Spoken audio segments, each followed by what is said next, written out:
అనే క్రైస్తవుడుగా బలముగా దేవుని కొరకు ఎదురు చూస్తావా? ఎలా ఉంటావు? బుద్ధి కలిగిన కన్యకలు, బుద్ధి లేని కన్యకలు 10 మంది దేవుని యొక్క పెండ్లికి వెళ్ళారంట. ఎక్కడికి వెళ్ళారు? దేవుని పెళ్లికి వెళ్ళారంట. పెండ్లు కుమారుడి పెండ్లికి వెళ్ళారంట. ఎక్కడికి వెళ్ళారు? ఏ సన్నిధికి వెళ్ళారు? అసలు ఎలాంటి అనుభవంలోకి వచ్చారు? సినిమాకి వెళ్తే నిద్రపోయారు అనుకోవచ్చు, లేకపోతే ఊరి ప్రయాణంలో ఉంటే ఇదిగో జర్నీలో బస్సులో నిద్ర వచ్చింది అనుకోవచ్చు, ట్రైన్లో ఉంటే నిద్ర వచ్చింది అనుకోవచ్చు, ఇదిగో విమానంలో ఉంటే నిద్ర వచ్చింది అనుకోవచ్చు. ఎక్కడికి వచ్చారు? హరిచంద్రన్ డ్రామాకి వెళ్తే నిద్ర వచ్చింది అనుకోవచ్చు. ఎక్కడికి వచ్చారు? తగదకు వస్తే ఈ తగద నాకు ఎందుకు నిద్ర వస్తుంది వెళ్ళిపోతున్నాను. ఎక్కడికి వచ్చారు? యేసు క్రీస్తు అనే పెండ్లి కుమారుడి విందుకు వచ్చారు. పెండ్లి విందుకు వచ్చి వీళ్ళకి నిద్ర రావడం సహజమైన ధర్మమైనది.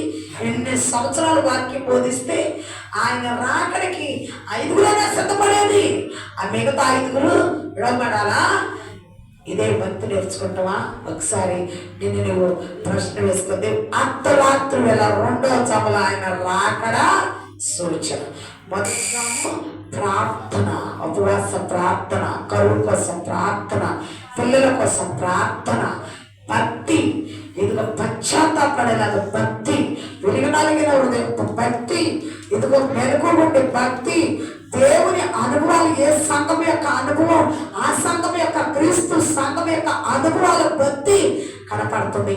ఈ భక్తి 3 గంటల టైంలో ఈ మొదటి జాములో క్లియర్గా పూర్తయిపోవాలి. 2వ జాము వచ్చేసరికి ఆయన రాకడికి సిద్ధంగా ఉండాలి. చప్పట్లు పడదామా? దేవుని స్తోత్రం. గట్టిగా పడదామా? దేవుని స్తోత్రం. గట్టిగా పడదామా? దేవుని స్తోత్రం. ఇంకా గట్టిగా పడదామా? దేవుని స్తోత్రం. ఇంకా ఉద్యోగంగా చప్పట్లు పడదామా? దేవుని స్తోత్రం. ఇంకా బలంగా దేవుని స్థితిగా దేవుని స్తోత్రం. ఆయన రాకడకు సిద్ధపడే సమయం 2వ జాము క్రీస్తు రాకడను సూచిస్తుంది. హల్లెలూయా, హల్లెలూయా. ఎందుకో నేను త్వరగా వచ్చుచున్నాను, ఎందుకో నేను త్వరగా వచ్చుచున్నాను. ప్రకటన గ్రంథం 22వ అధ్యాయం, ప్రకటన గ్రంథం 1వ అధ్యాయంలో కూడా ఉంటుంది. 22వ అధ్యాయం చూద్దాం. ముందు ప్రకటన గ్రంథం 22వ అధ్యాయం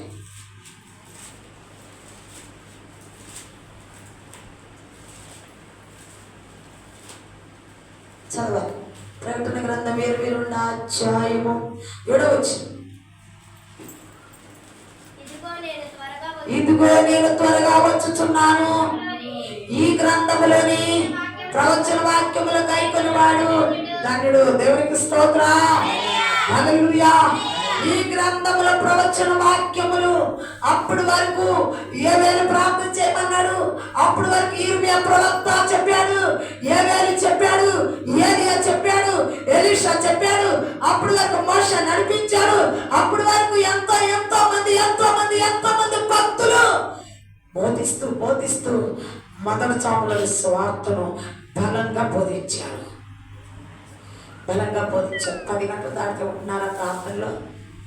10 గంటలైన కానించి మన మీటింగ్లైనా మనమే ముందు భోజనం చేసి వెళ్ళిపోవాలి ఇంటికి. ఎందుకంటే నిద్ర వచ్చాను. నాకు సంవత్సరానికి ఒకసారి కదా, 12 అయినా 1 గంటలైనా 3 అయినా మన పరిచయం మనం బలంగా చేద్దాం అనుకోకుండా ముందు మనమే తినేసేసి ఇంటికి వెళ్ళిపోయి తొందరగా నిద్ర వచ్చేద్దాం, పడుకోమ్మా. ఏం తెలియని కళ్ళగొట్టాడు 3 దాకా మెరుగుకున్నారు. పొట్ల కడగమంటున్నారు అవసరం. కానీ వద్దులే అమ్మ ఏడుపడి మేము కడుక్కుంటామని పంపించేయడం జరిగింది. వాళ్ళు ఇంకా ఏమన్నా ఉందా చేయటానికి? రోడ్డు మీద కూర్చొని కుర్చీ వేసుకుని ఆ రోడ్డు మీద అమ్మదండి ఇళ్ళ కాడ ఎత్తుకెళ్ళకుండా ఎత్తుకెళ్ళదంటే 4 సంవత్సరాల ఎక్స్పీరియన్స్లో వాళ్ళు ఎంత ఎలక్ట్గా ఉంటారంటే వాళ్ళకి ఇంకా 10 సంవత్సరాల మీటింగ్ జరిగితే ఇంకెంతోమందిని వాళ్ళ ప్రవర్తన చూసి ఎంతమంది మారుతారు. ఒకసారి మనం ఆలోచించాలి.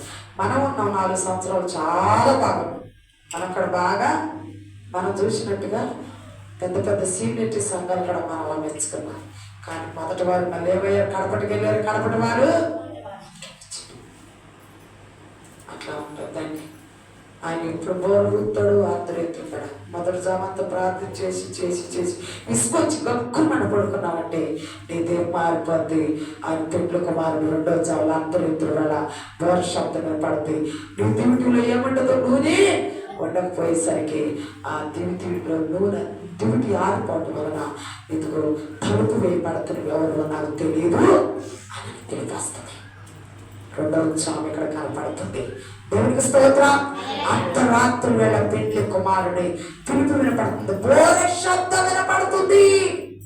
బేర శబ్దం వినపడితే అప్పుడు అనుకున్నారు వాళ్ళు డ్యూటీలు ఎత్తుకున్నారు, ఇట్లా ఎలిగించుకున్నారు అనగా లేచి ఏసు రక్తం ఎక్కడ విరజిమ్మాడు, ఎక్కడ ఇంకా ఉంది నా బలం, ఆత్మ బలం అనే సంసం ఎక్కడ దేనేలా ఒళ్ళో పడుకొని నాజులు చేయబడ్డాడు. తల కత్తిరేయకూడదని చెప్పాడు దేవదూత వచ్చి చెప్పింది, గాబ్రియేలు తల కత్తిరేయించేసుకున్నాడు డెవేలో వాళ్ళు పడుకుని. మత్తుపానం తాగవద్దు, నువ్వు నాజులు చేయబడ్డావు, మత్తుపానం తాగిచ్చేసింది, ఎంటుకలు మురిగిచ్చేసింది.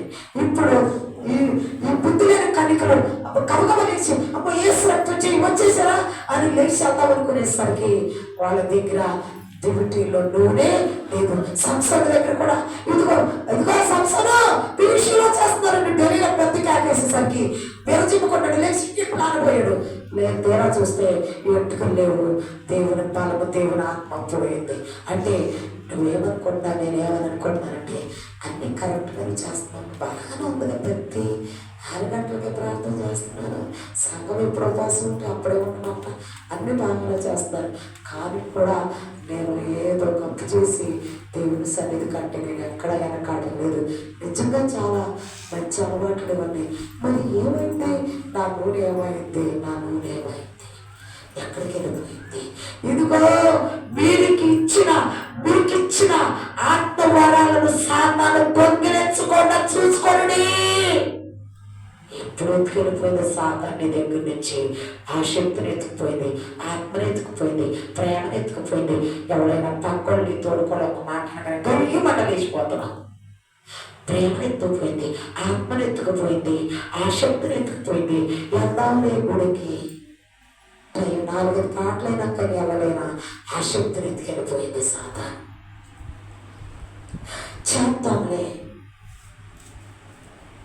ఆత్మవరాలను ఎత్తుకెళ్ళిపోయి శత్రువులకు అప్పగిచ్చేసింది. అవన్నీ తోసేసుకుని రక్షణ అనే వస్త్రాన్ని దోసి బట్టలు పీకేసారు. సంసోనికి తాగుడు గుళ్ళు కట్టేశారు. 2 కళ్ళు అంటే మన నేత్రం పోయబడి 2 గుడ్లు తోడేశారు. ముందు ఏం తోడేశారు? ముందు బట్టలు తీసేశారు, తర్వాత గుడ్లు తోడేశారు. అంటే వీడికి మన నేత్రం ఉండకూడదు, దైవ దర్శనాలు విడిచబడదు అని సాతానుడు మొత్తం లాగేసుకుని రిక్తుగా తాగుడు గుళ్ళు కట్టేసరికి ఇక అప్పుడు ప్రార్థన చేస్తాడు, అయ్యా ఆఖరిసారి అడుగుతున్నానయ్యా, నీ ఆత్మ బలం ఒక్కసారి అయ్యా. ఆఖరిగా గత కాలంలో గాడిద మొక్కు చెక్క వేయమని చెప్పాడు. 300 ఒక నక్క దొరకటమే కష్టం. నక్కలు చాలా స్పీడ్గా పరిగెత్తి 300 నక్కలు పట్టుకుని రెండేసి తోకలు కూడేసి ఆ తోకల మధ్యలో ఇదిగో నుప్పట్టించి ఆ నక్కలు వదిలిపెడితే ఆ యుద్ధ పొలాలన్నీ కాల్చేసినాయి. ఎంత బలమైన ఆత్మబలం, దేవుని ఆత్మతో నింపబడిన ఈ సంస్థను ఇప్పుడు లాగానే ఉన్నానులే అన్నాడు. క్రమక్రమంగా ఆయనలో ఎన్ని కోల్పోయిన సంగతి కూడా ఆయనకి గ్రహింపు రానే. విశ్వాసమైన నీకు నాకంతే ఒక్కోటి ఎప్పుడు పోయినా తెలియదు మనకి. కనుక్కుని ఆయన అర్ధరాత్రి వేళ 2వ జాములు ఆయన రాకుండా వచ్చినప్పుడు అప్పుడు అనుకుంటాం, అయ్యో నేను నా ప్రియుని స్వామి నాకు పడింది. పెండ్లి కుమారుని స్వరం బోర శబ్దం అంట. లోకంలో అన్ని శబ్దాలు కలిపి ఒకే శబ్దం వినపడద్దండి. ఆ శబ్దం బోర శబ్దం అంటే ఏంటో తెలుసా? బ్యాండ్ మేళాలు సౌండ్లు ఇవన్నీ వింటున్నాం కదా. అందుకే పెళ్ళిళ్ళు కాడ మీటింగులు కాడ అన్ని సౌండ్లు కలిపి ఒకటిగా చేస్తారు. అన్ని శబ్దాలు కలిపి ఒక శబ్దం అవుతుందంట. ఆ శబ్దం బోర శబ్దం వినపడదు. ఆ బోర శబ్దం వినపడగానే నువ్వేం చేయాలంటే నీ డ్యూటీలో నూనె పోసుకొని వెలిగించుకొని పెండ్లి కుమారు ఎదుర్కోవాలి. డ్యూటీలో మండాలి, సిద్ధంలో నూనెండాలి, మండాలి, సిద్ధంలో నూనెండాలి. ఏనాటిలో సంగమా ఏసయ్య సహవాసమా, ఏనాటిలో సంగమా ఏసయ్య ప్రతిష్ఠమా.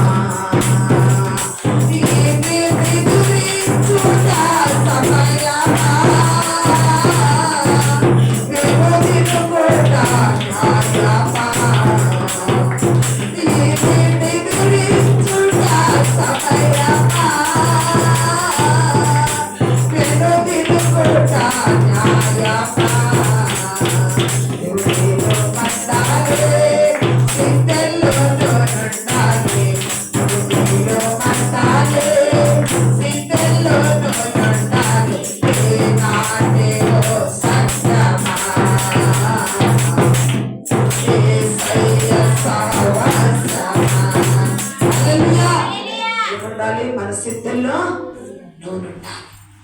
అర్ధరాత్రి వేళ 2వ జాములో ఆయన రాబోతున్నాడు. ఇదిగో నేను దొంగ వలె వస్తున్నాను, నా రాకడ దొంగ వలె ఉంది. నేను అందరు కునికి నిద్రపోయే టైంలో నేను వస్తాను. మీరు శోధనలో పడకుండానట్లు మెలకు కలిగి ఒక్క గడిగైనాను ప్రార్థన చేయలేరని శిష్యులతో చెప్పినట్టుగా, ఎందుకు నీకు శోధన వస్తుందని ముందుగానే ఎరిగి మెలకు కలిగి ప్రార్థన చేయి. మెలకు కలిగి ఉండే ఆత్మనేత్రాలు తెరవబడాలి. బాడీ నిద్రపోయిన ఆత్మ నిద్రపోవటానికి వీలులేనే, దేహం నిద్రపోయిన క్రైస్తవుడు నిద్రించుతున్న సింహం వలె ఎప్పటికప్పుడు క్రీస్తు కొరకు ఎలక్ట్గా ఆయన రాకడికి సిద్ధపడి ఉండాలి. హల్లెలూయా. రాకడికి సిద్ధపడి ఉండటం అంటే రోజు బ్యాగుల బట్టలు పక్కనెట్టుకుని పడుకోవాలా? సిద్ధపడుతుంటే రాకడనే రైలు బండి వస్తుంది, బండి ఎక్కుదామని బ్యాగుల బట్టలు పెట్టుకుని బ్యాగ్ పక్కనెట్టుకుని పడుకుంటాం కాదు. ప్రేమలోను, సాత్వికములోను, మంచితనములోను, దయాలత్వములోను, విశ్వాసములోను, ప్రార్థనలోను, నీతి యందు, యథార్థత యందు అన్ని కలగలిపి ఉన్న భక్తులు ఎలక్ట్గా ఉండాలి. హల్లెలూయా. రాకడికి సిద్ధపడుతుంటే ఇదిగో ఒక దీపం, వెనకటున్న దీపం ఒకటి తెచ్చుకొని దగ్గర పెట్టుకుని దాంట్లో ఉంది కిరసనాలు పోసుకొని పక్కనెట్టుకుని బ్యాగ్ నేను బట్టలెట్టుకుని కూర్చుని పొడుకుని ఉండమాక. అది కాదు రాకడంటే. క్రమంగా ఆదివారం మందిరానికి రావాలి, వాక్యం వినాలి, ప్రార్థనా జీవితం కలిగి ఉండాలి, ఉపవాసాలు అనుభవం ఉండాలి. చాలా మందికి అసలు క్రైస్తవులుగా పుట్టిన కాడిచి ఒక్కరోజు కూడా ఉపవాసం ఉండేవాడు ఇక్కడే ఉన్నారు. దేవునికి స్తోత్రం. ఉండాలా? ఒక్కరోజు కూడా ఉపవాసం ఉండరాలి. 7 రోజులు అన్నం తినేయాల్సిందే. 7 రోజుల 3 పండ్లు తినేయాల్సిందే. ఒక్క చోట మనం మిస్ అవ్వకూడదు. టైం దాటి ఊరుకునే మనుషులు చాలా. అంటే ఉపవాసం అనుభవం ఉండాలి. నెంబర్ 1, అన్నింటిలో పర్ఫెక్ట్ ఉండాలి. దేవునికి స్తోత్రం. క్రైస్తవుడికి ఉపవాసము చాలా. వేట మాసం తింటే ఎంత గుడ్డుకి బలం అని, గుడ్డు తింటే గుడ్డుకి ఎంత బలమో క్రైస్తవుడికి ఉపవాసం అంతా భక్తికి బలం. దేవునికి స్తోత్రం. హల్లెలూయా. నడిపిస్తాడు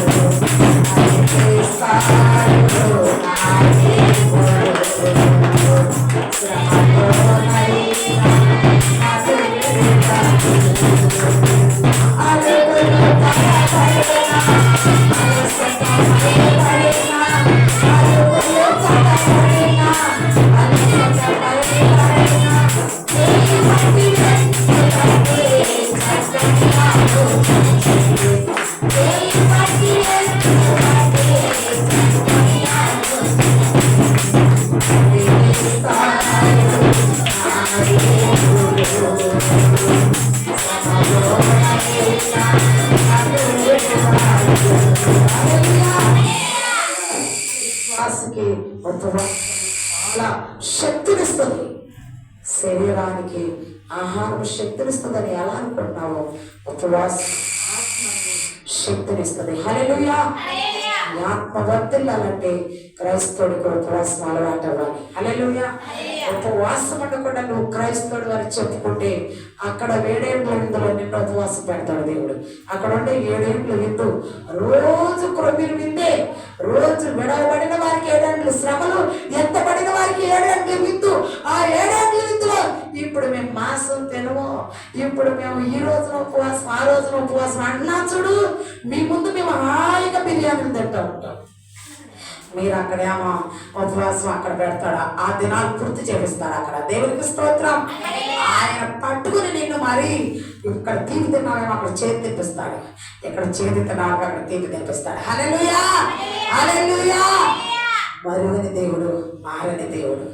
నిన్న నేడు ఆయన ఆయనలో ఉన్న ఆనందం ఎక్కడ? రెండవ రాకడ.